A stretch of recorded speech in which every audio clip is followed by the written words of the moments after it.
Dans une forêt sèche, les feux de forêt se répandent facilement.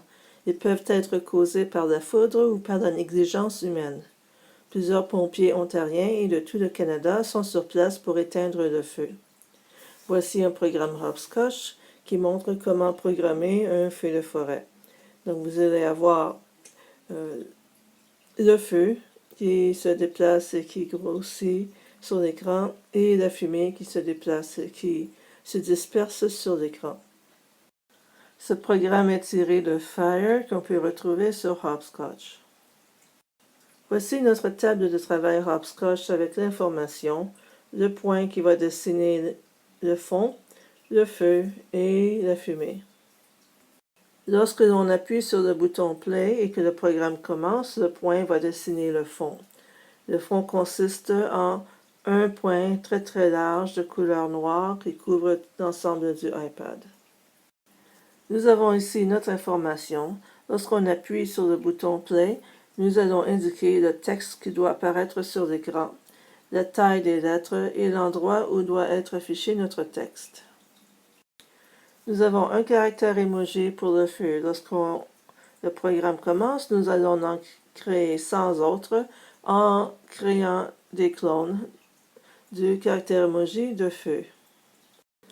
Donc, lorsque le caractère est cloné, chacun des clones va faire exactement la même chose. Nous allons régler la position du feu de chacun des clones de façon aléatoire. Donc, pour X, ça va être de façon aléatoire entre 0 et 1025. Donc, ça couvre toute la largeur du iPad pour X. Et Y, c'est entre 0 et 100. Donc, c'est la partie du bas du iPad. Nous allons agrandir notre caractère emoji de façon aléatoire entre 200 et 500%. Nous allons rendre notre feu complètement visible, 0% invisible, ça veut dire c'est complètement tout à fait visible. Nous allons attendre entre 500 et 5000 millisecondes. Et ensuite, nous allons réduire la visibilité du feu un tout petit peu, entre 75 et 100%. Et ici, nous augmenterons la visibilité du feu. Donc, le feu va devenir plus intense encore. Et nous allons commencer avec la valeur actuelle du feu. Donc, c'est visible, la variable contient le nombre qui a été choisi ici. Et nous allons par la suite ajouter -1. Donc, ça devient de plus en plus visible jusqu'à temps que ça devienne 100% encore une fois.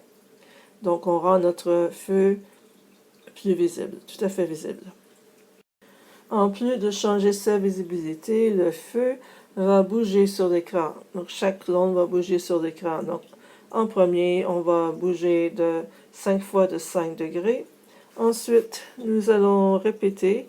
On va bouger de -2 degrés et ensuite de +2 degrés et on répète de façon continue. Donc, le feu bouge constamment. Ici, nous avons notre fumée. Lorsque le programme commence, nous allons créer 100 clones de cette fumée parce qu'on a besoin beaucoup de fumée.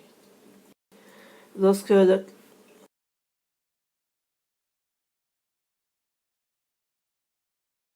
nous allons régler la taille de chacun des clones de la fumée.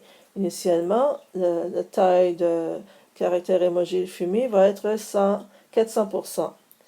Donc, au fur et à mesure que la fumée monte, sa taille va changer, va devenir un peu plus petit.